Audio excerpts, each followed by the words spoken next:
Hey everybody, how's it going? Dr. Incompetent here, and let's play some Control, shall we? Alright, so we're gonna look for this hotline, OOP, and I'm excited to do that. I have the map here, and looks like I need to go through the mailroom and around the corner to this circular chamber, if this will work. So let's see if this happens. Here was our epic battle, where we lost some agents pretty painfully.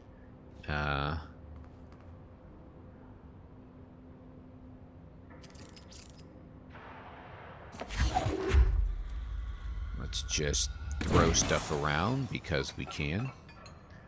Make sure there's no one lurking. I did see in one of the tips, like the loading screen tips or whatever, that agents of Hiss can still attack in areas that you've cleared. So I do need to be mindful of that. Alright, so where am I on the map? This looks really good. This looks completely like the way I should be going, and oh my goodness, this is where all the action happens. There is a telephone ringing.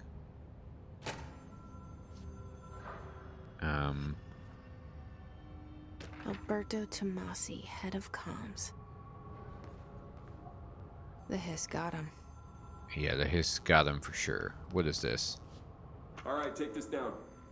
The situation in Cuba has been evaluated by the relevant authorities. The mysterious illness affecting the staff at the U.S. Embassy in Havana was caused by sonic weaponry in the hands of a foreign power. Oh boy. Numerous personnel have damage to the inner ear, but most are expected to make a full recovery. Most. Of course, the event also damaged their cellular walls, but we can't blame that on some stupid noise gun. Nah. Thank God no local doctors examined them first.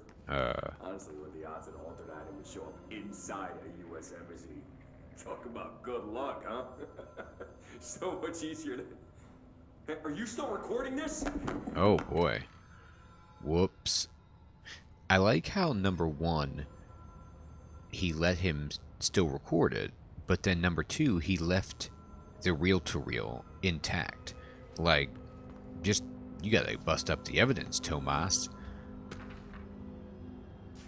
Case files. I swear I hear a phone ringing, but I don't see which one.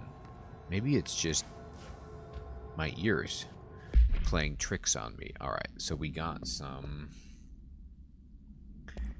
items here. This is Hiss research stuff. This is from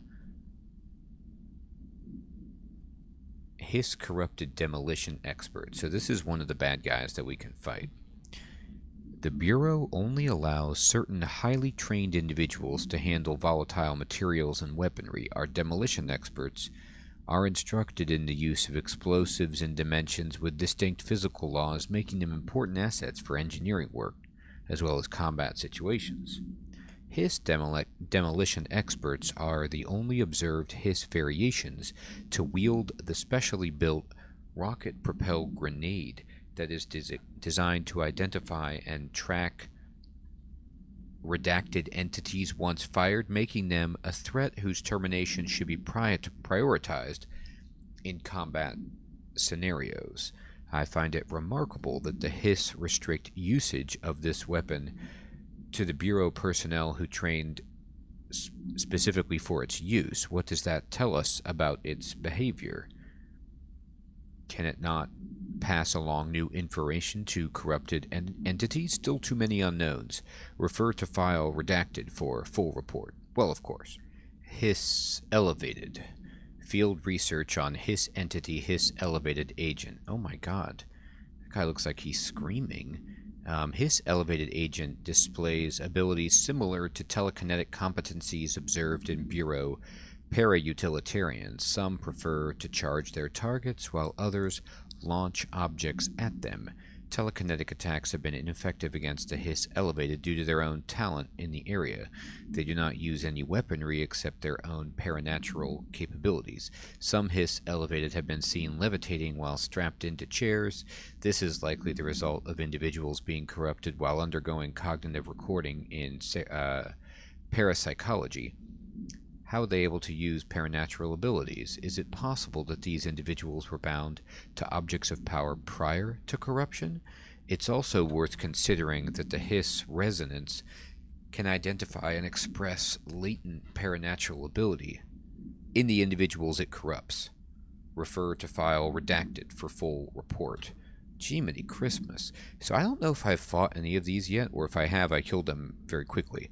So this is from Emily Pope, and she just compiled this and was able to print this and get this circulated by order of me, the director. So I'm going to have to be aware if I fight a demolitions expert to take them out first, and then if I encounter this elevated Hiss variant, I can't use my telekinetic powers on them. I'm going to have to use my gun. Hiss Guard, we've already looked at these dudes, and then here's the Hiss Ranger. The Rangers are the Bureau's well-trained and well-armed expeditionary forces. Their Hiss-corrupted counterparts are equally formidable. Prior to corruption, Rangers were trained to use a variety of weapons in order to face any threat found during AWE response or threshold exploration, including submachine guns, assault rifles, and automatic shotguns, rather. Hiss Rangers utilize these weapons as well as the advanced tactics taught by Bureau instructors. Some are additionally outfitted with Bureau-made body armor. Hiss Rangers have no observed paranatural abilities beyond some being protected by a shielding of dense Hiss resonance capable of stopping bullets. Considering the advanced training the Hiss Rangers are capable of applying to their situation, is it feasible to consider the human mind still remains intact to some degree, or is the Hiss able to tap into this combat training and utilize it? Further observation is required.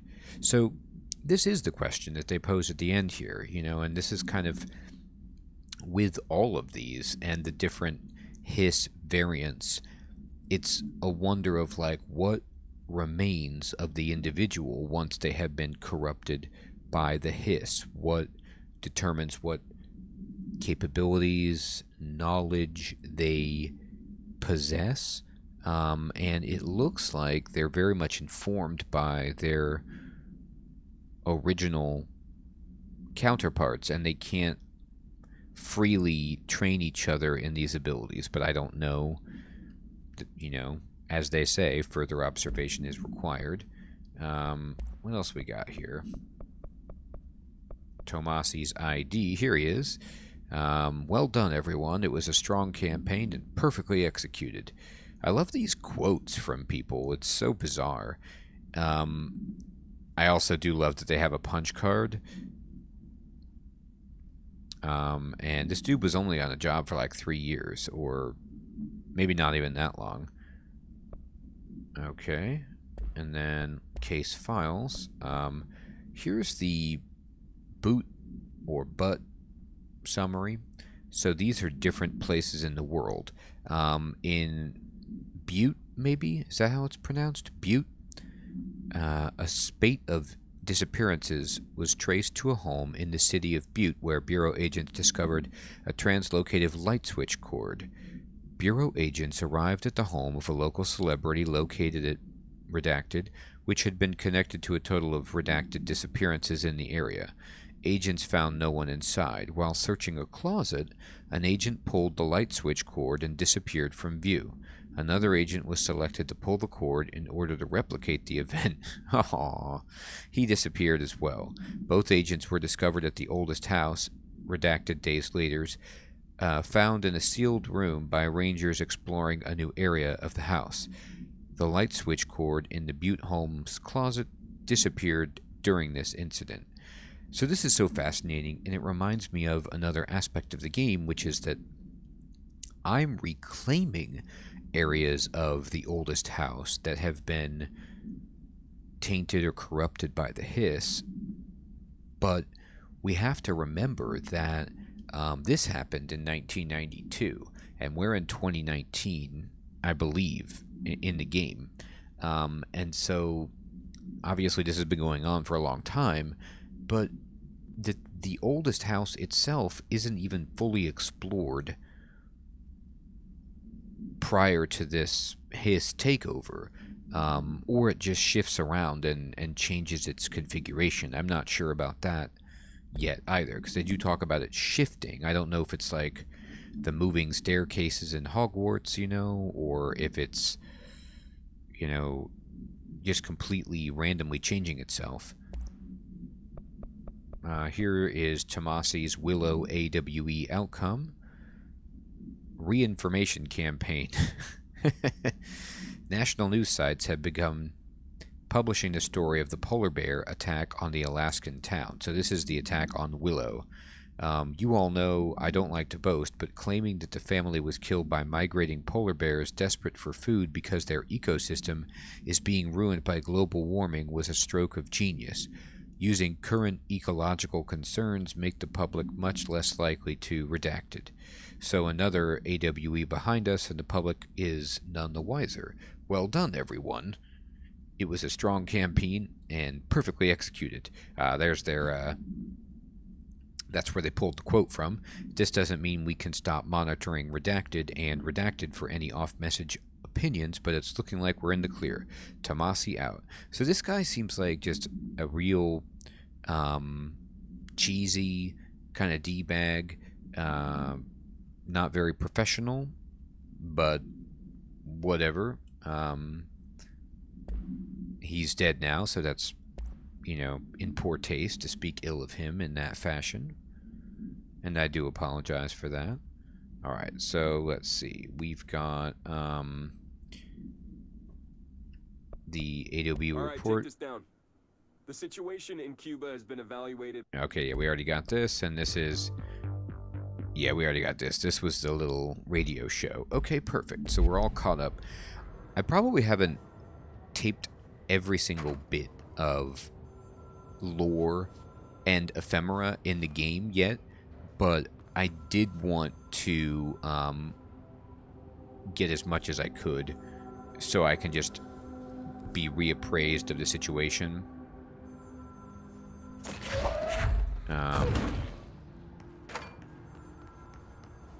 Okay.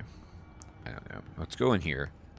Hotline chamber. Maybe that's what is ringing. The hotline can't be far now. Yeah. Okay, I thought it was a phone in there because there was all those phones, but duh, it's the hotline ringing. Oh, here's a treasure.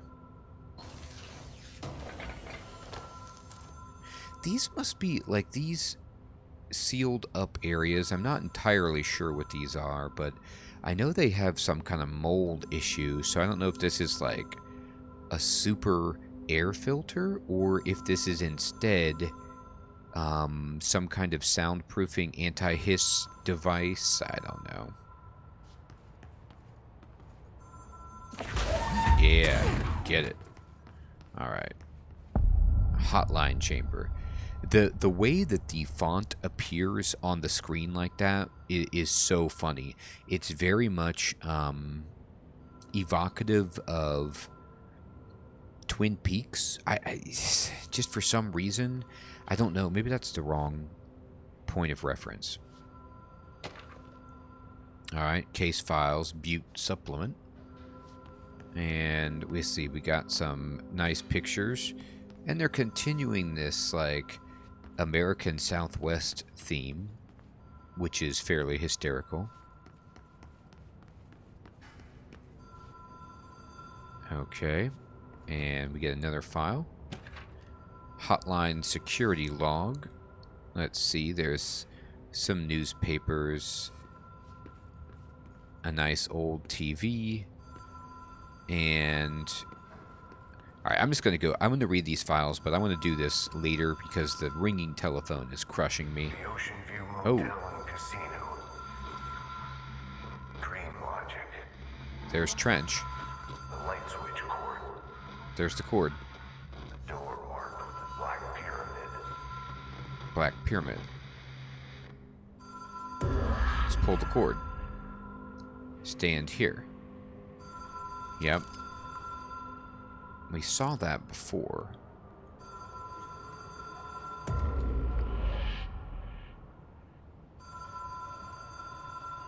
Huh. Whoa. There it Have we goes. been here before? Traverse No. the Ocean View Motel. I've stayed at a lot of roadside motels across the country. On the road, on the run, under the radar. This feels like all of them. Like something recognized from a dream. Notice her lips don't move when she's talking internally to herself. Like, so she hears her own voice, but it's in her head only. And then when she says we right there, I think we just have to assume, like Rick was saying, that basically it is... she's talking to this, like, geometric shape pattern thing in her head that is perhaps an artifact of her encounter with the AWE where her brother disappeared, like Fox Mulder's sister, kind of. I don't know. Anyway, I'm looking around and there's the spiral door, there's the bat symbol door, the door with the black pyramid. That's what Trench was saying, so let's investigate. I can't. Well, I'm glad, see, this is before then, now that the phone isn't ringing, by the way, I love the sunlight streaming through the office there with the motes of dust. It's awesome.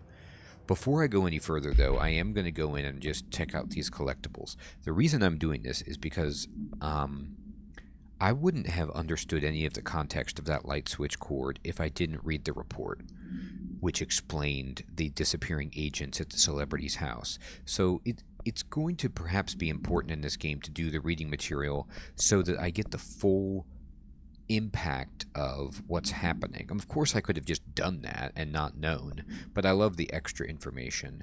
So here's the hotline security log. All visitors must check in, and these are all from 2019. And so we see Director Trench, and then we see Bill Everett, the custodian, which is perhaps the dude that we met earlier, but I'm not sure. I like how Director Trench comes at 2:45 p.m. many, many times over. Like, at least 5 times, and then he comes at 9:13 a.m., and then 3:34 a.m. on a later date. Now, what's more curious, though, is that there, at the very bottom, the last entry is Carol Bishop, who is another custodian. And I don't think that that's my character's name. I could probably figure that out. No, my name is Jesse, of course. I'm the director. I Jesse Hayden or whatever. I have a different name. So they hired a different custodian, perhaps, that maybe didn't work out. And then it's just back to Bill. And then they tried to hire me, but I don't know. Anyway, okay, here's the Butte supplement. According to their testimony, the agents had been transported from the Butte home to a roadside motel named the Ocean View Motel and Casino, which is where I am, and discovered a room key by performing a ritual. Okay, so that's what I'm going to have to do. See MOT number 1. The key opened a door marked with an inverted black pyramid, which they only learned after a lengthy period of trial and error. After pulling another motel cord found inside this room, they were transported to the oldest house. The disappearances of the home's owner and the other locals of Butte have been attributed to the light switch cord. The Ocean View Motel is now known to have many doors and pathways. Very bizarre. It's kind of like, I don't know, I'm getting a Twin Peaks feel now, with the White Lodge. And anyway, since the occurrence, identical light switch cords to the one found in the Butte home have begun appearing throughout the oldest house. at the time of writing, light cords have been found in the oldest house located in redacted and redacted sectors. These all access the Ocean View Motel, though how exactly this link operates is redacted, but initial hypothesis center on the Butte AWE as redacted. See Dr. Darling's presentation 24.3 for more details. Okay. So this location then is very important. It's like a nexus, perhaps. So let's investigate. Let's do the ritual. Let's find a key. Yeah, listen to this music. Cool. Man, this wood paneling. Yes. Now we're in a really bad motel. I mean, this, like, entryway couch and chairs isn't too bad. The cigarette machine. Gosh, another broom with rolls of TP. I mean, maybe these are paper towels, but still, there's a theme going on here. I like this, like, elevator jazz we got here. It's great. Can't leave. Here's the key, maybe? What is this? I can ring. Hello? Anybody here? Anyone here? Hello? Nope, just a little light jazz. I like how even at the Ocean View Motel, they just have a typewriter at the front desk. Like, still no computers. It's a very bizarre situation. By the way, I'm holding down the left trigger. I cannot draw my service weapon here. So I don't expect to get into a scrum. I can't levitate anything. And there's the janitor's closet. I wonder if Bill is inside. Okay, there's the ledger. We should sign in. And this is room 222. You better believe I'm not going into room 237 at the Overlook Hotel. Wow. Holy moly. This is I mean, look at that mounted TV. Yeah, you can get a real good sense of it from the bed there. Gosh, this is a depressing motel. Ocean View. I think that somebody made a reference to that earlier in one of the messages, that there's a hotel or a motel that's like located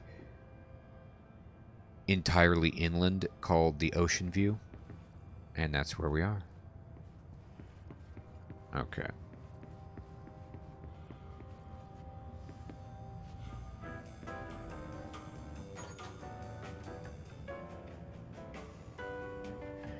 So I need to... Oop, somebody's doing something with a ladder outside. God knows what that is.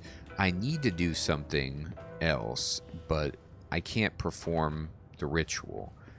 So, do I need to leave? Oh. Looks like there is no leaving at the moment. So like they said, maybe I can't leave until I perform the ritual. We could just hang out here for eternity. Listen to this music. Well, now something scary is happening, so...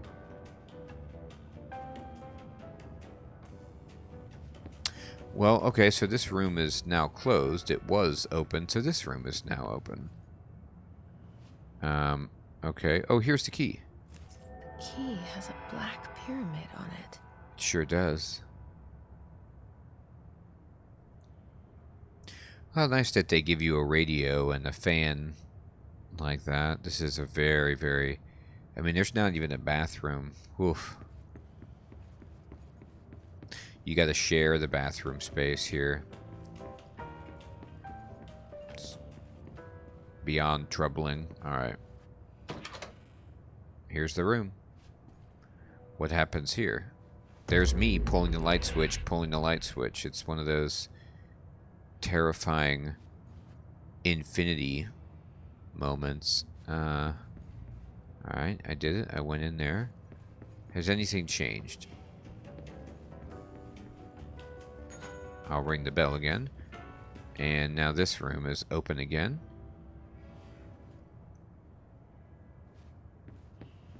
Maybe ringing the bell changes what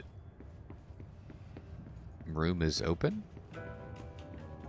I'm so bad. I mean, I can pull the light switch again. But let's ring the bell. Let me just see what goes on. It does. It does. It changes the room. So I just wasn't even paying attention to the fact that ringing the bell changes which one of these rooms is open. Curious. Alright, well, let's look in all of the rooms, I guess. We might not even need to do this now that I found the key, but... yeah, alright. Let's run back over here. And let's maybe try pulling the light switch. Did it work?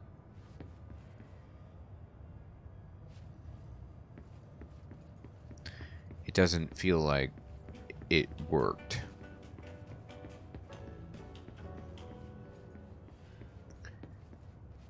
Nah. Not yet, anyway.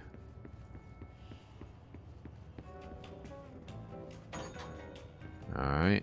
And no, it just goes... so only these 3 rooms appear to be opening for me. I got the key. I'm trying to figure out, like, what the ritual would be. Maybe I want to have the middle door open because I'm in the middle room? I mean... but I don't really know. Alright, middle door is open. Let's try it now.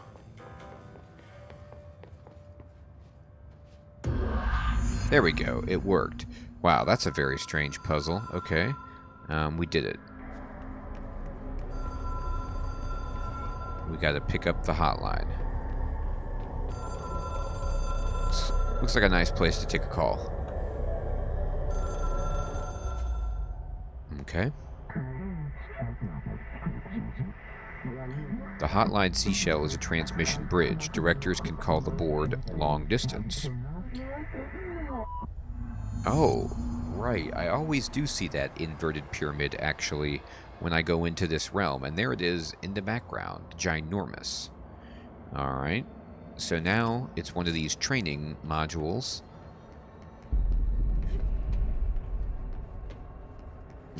We got some, like, rocks flying around. That doesn't look good. The hotline will allow you to contact extra-dimensional entities. Good? Is that what I want to do? I mean, that thing looks terrifying.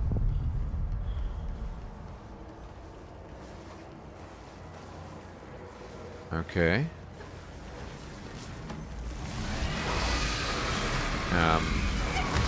It's hurting me badly. Okay, I didn't know that that was gonna happen.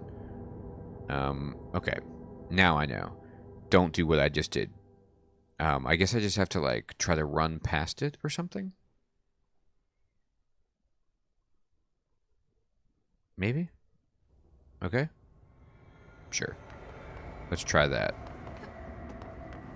I thought, like, if I got close enough, the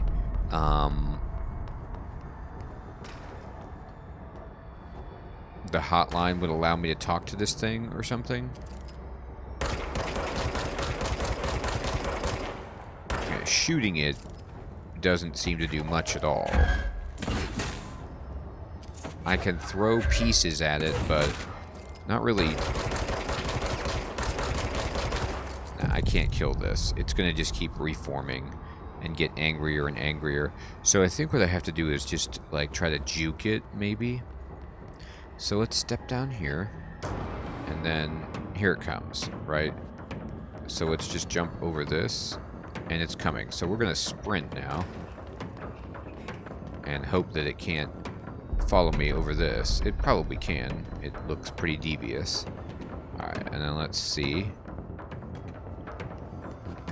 Oh boy. Let's jump over here.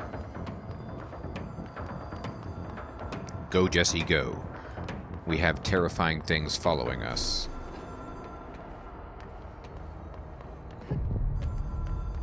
Okay. Well done, Director. You can contact our past selves. We expect compulsive weekly calls. It is a phone.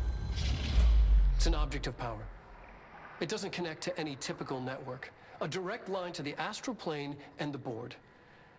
And my hypothesis is, under the right conditions, to other planes of existence as well. Okay.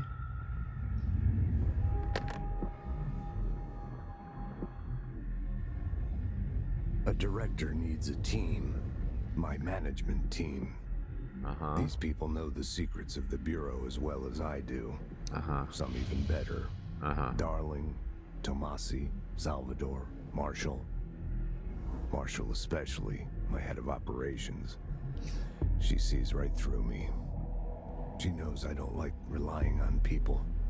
The only person you should fail is yourself. Okay. But things change when you become director. Right.